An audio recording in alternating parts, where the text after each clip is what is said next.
What's up YouTube, it's RZ. I'm back here at the Gobuku Studios. A bit of a different setup here. Sorry, but we're trying to get a lot of videos out for you guys, so gonna have to do this a bit quicker than my usual Fire Force reviews, but nonetheless, here's Fire Force Episode 8, Infernal Insects. It's a pretty emotional episode, and I can't wait to talk about it, so let's see what it's all about. So we start the episode off at a phone booth, and there's someone who has a similar getup to characters we've seen before. Actually, they're actually talking to someone who's a bigger, I suppose, force at work here that's trying to get all of the infernals and whatnot, spontaneous human combustion, to be a big threat in the world. Who is this person that's talking to whoever it is on the phone? We find out later in the episode. After that, we do the intro, and then we go right into figuring out about Hibana's research. What exactly was it that she, sold to people and whatnot? She concluded that some infernals actually have had their cores manipulated. So it wasn't natural death like with spontaneous human combustion. It was actually someone going in and trying to purposefully turn them into infernals. Now, the way they did this is, ironically, with insects. Out of everything, insects, I was like, so this is so confusing, so random, but all right, I'll go with it. And it's Hibana, Takeharu, and Akitaro are all talking about this. And then we cut to Shinra and Arthur back at the first Fire Force company. Takeharu and Hibana come to check on Shinra, but they're actually just investigating the first company as well, who's pretty open about letting people come into their territory, which is surprising. You don't see a lot of the Fire Force companies do that, especially Hibana, who says, we rarely would ever do that in the fifth company because we have so many things from Hajima Industries that we have to hide. At the same time, we go into the next scene, which is with Shinra, the guy from Fire Force Company 2, Juggernaut, the bubble dude from Fire Force Company 5, and Arthur at the cafeteria. Then Tamaki comes in, and here I'm like, great, are they just going to make her more perviness, more fan service? And they definitely do. Again, I think it's part of her character. Like, apparently in the manga, like, that's one of the things that is around her, is just being very lewd, being very, and making guys become pervs around her unintentionally. But later we will find out more about her character that really, really makes me like her a lot. So stay tuned for that. But we get right into the next scene, which is basically everyone is gearing up for a bunch of infernals that appeared. Apparently 5 different infernals appeared in the middle of the city. So what do? Everyone goes out, starts to fight, starts to go find them. Fire Force Company 1 is pretty damn well prepared. They know, they got a bunch of trucks going out. It's not just the one truck like with Fire Force Company 8. You got a bunch of trucks. You got people organized in certain battalions and whatnot going certain ways across the city. I really like it a lot, and it just shows how much more advanced Fire Force Company 1 is than a lot of the other companies that we've seen so far. We have Kareem, the blue hair dude, and Rekha on this mission with us. I don't know what happened to the yellow hair dude, and I'm still kind of confused about where he's at. But they go on this mission. Shinra and Arthur are told to stay put. Of course, being them, they're not going to stay put. And we see something cool. Shinra has this little, I guess, red spark that goes across his legs. And he's able to detect, I'm assuming, either the insects or an infernal is about to be born. One of the two. I'm not exactly 100% sure on that, but it was pretty cool because as soon as he saw that, he looked over to an alleyway, and you see a guy pushing a bottle with an insect into a dude's back, and somehow the insect crawls into his skin. I don't understand how that works, and it just turns into an infernal right then and there. Shinra's like, nah, I'm not dealing with this right now. I'm going straight to find the dude who turned him into it. Arthur's like, shouldn't we take care of the infernal first? And Shinra's like, nope, let's go. So they right away chase after the dude.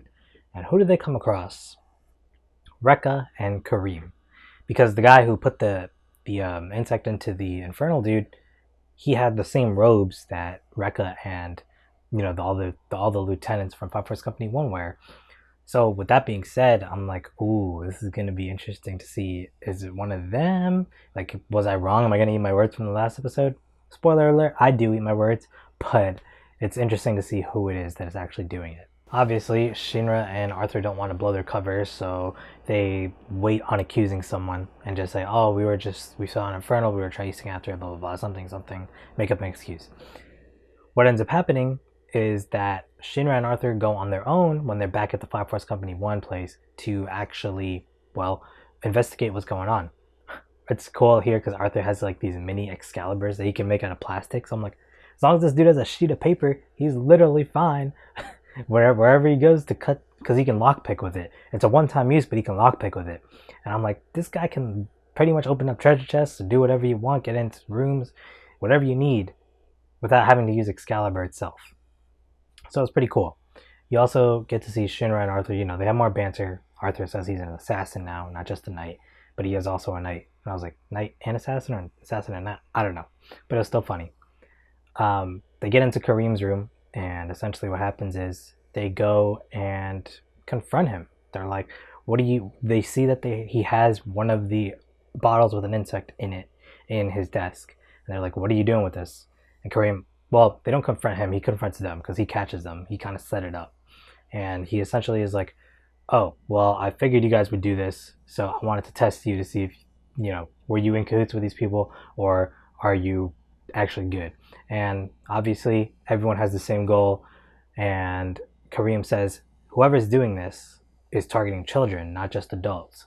So something to do with these insects and children, with the artificial type of making infernals, is what brings, the thing full circle to what's going on in this bigger goal. And we find out more about that after the three of them set out to go figure out what's going on. We make it to the city where Tamaki is actually gathering up kids for Rekha, because apparently Rekha is the one who's doing this. That's what Kareem is insinuating here, because he's like, he's the only other one in the alley that was with me. So out of everyone that I would have expected, Rekha's the last person. He's super ecstatic, all this stuff, and he's getting Tamaki since he's immune to her perviness or whatever it is, or what would it be? Her perv starting? I don't know what the hell you call it, but yeah, he's immune to that. So I guess that was supposed to tip you off. But she gathers a bunch of kids for him because apparently he's saying he's going to stop them from being able to turn into infernals with a special ritual and all that. Turns out that's not the case. He starts using the insects on them one by one, and lo and behold, he finds a kid that doesn't turn into an infernal from it. He's like incapacitated after the fact, but he's still alive. So I was like, whoa, so people don't necessarily turn into infernals directly? He spouts something about the kid being compatible. Meanwhile, you have Kareem, Arthur, and Shinra. The three of them are debating whether or not everyone should go, because Kareem's like, I should just go take him on. He's a lieutenant. You guys are just recruits. I couldn't bear what would happen if something happened to you. Shinra's like, look, we're under your command, so technically we should be going with you because we're supposed to be trained by you. Arthur's like, wait. We're under Fire Force Company 8. We're not under you, so we can't take orders from you. Because Kareem is like, oh, you shouldn't go then, because I'm giving you an order. And then Arthur backfires with, we're not from Fire Force Company 1, so you can't go. And then Kareem does his thing where he's like, feel free to be free, or something like that. He says the word free a bunch. And it ends up being that all three of them are going to go and chase the guy. So we go back to the place where Rekha is actually getting all these people. Like, he turns from the happy-go-lucky guy to maniacal. The dude is literally like, he gets super serious, but then he'll go back into his like super, it's like a Joker-esque, like from Batman, like a Joker-esque craziness that he has to him. And I'm like, oh, this is pretty crazy, no pun intended. But yeah, he starts beating up Tamaki, telling her that, she should have been part of this. She wasn't meant to be hurt, but now he's gonna have to kill her. And I was like, oh my god, he's like, he doesn't care, he's just gonna kill her. Luckily, Shin was flying around, and that little red spark again, I guess, alerts him to either the insect, or Tamaki also, with her like fox thing, sends a signal out. So maybe Shinra can sense fire. I don't know the exact thing of that ability, but it's cool that he was able to sense that. Long story short, he comes down, somehow one-shots Rekha in the face with his foot. I was like, damn, that was an intense hit. And then we see a final emotional moment with Tamaki, how Shinra is asking her if she's okay, and then she's literally just crying. It goes for like a good 10 seconds, and it's really well animated. I liked it a lot.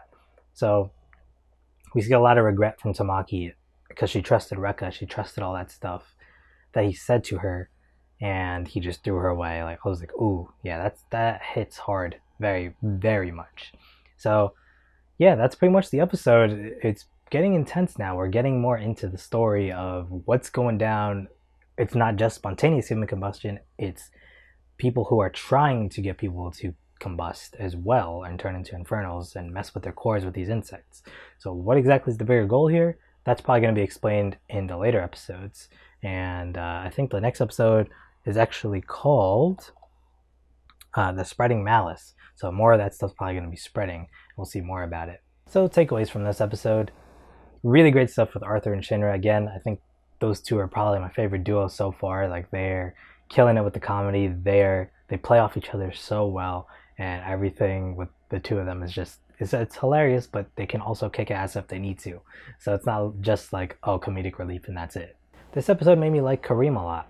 I didn't think I would like him. Like last episode, I said I was indifferent to him, but I honestly, I think the guy has good intentions. You know, he's really trying to stop stuff. But then again, I thought the same about Rekha, so I'm not 100% sure.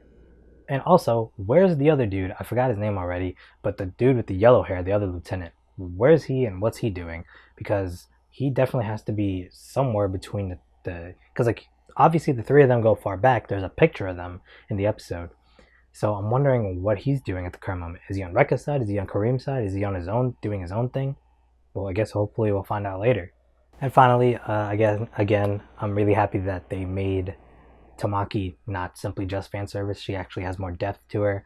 I want to see her use her powers more because I do think that she has a lot of potential there. But in terms of her storyline, it's pretty tragic. And hopefully, you know, maybe she'll join Fire Force Company 8. I mean, she's in the intro, so maybe she'll leave the Fire Force Company 1 and join 8 because she got betrayed. It would be cool to see her on the team and build the team off of people with different ideals. Like Hibana's on there now. Well, she's not on there, but she's helping them out. Tamaki could come in. You know, you have Shinra, who's everyone calls him nicknames him the Devil's Foot. It would be cool to see all these different people that are semi outcasts in a way, being, you know, all together and working together to stop the biggest threat. But that'll do it for my episode 8 review for Fire Force, and I'm really looking forward to where this series is going in the future. I'm hoping that we get more action and that we get more emotion and that we get... The only thing I didn't really like was the fact that Shinra one-shot Rekha. Hopefully he didn't one-shot him. Hopefully there's more to him. But I'm hoping there's a lot more struggle with this storyline and whatnot. And I'm really just in general looking forward to more of the series. It's a really great series and I would definitely recommend it. But with that being said, this has been RZ. I've been here at the Gobuku Studios, and next week you can catch me, hopefully on time this time. We won't have too many things in the works of what's going on with our videos. Hopefully you'll catch me next week, Friday, for the review of episode 9 of Fire Force. And with that being said, I'll see you guys in the next video. Peace out.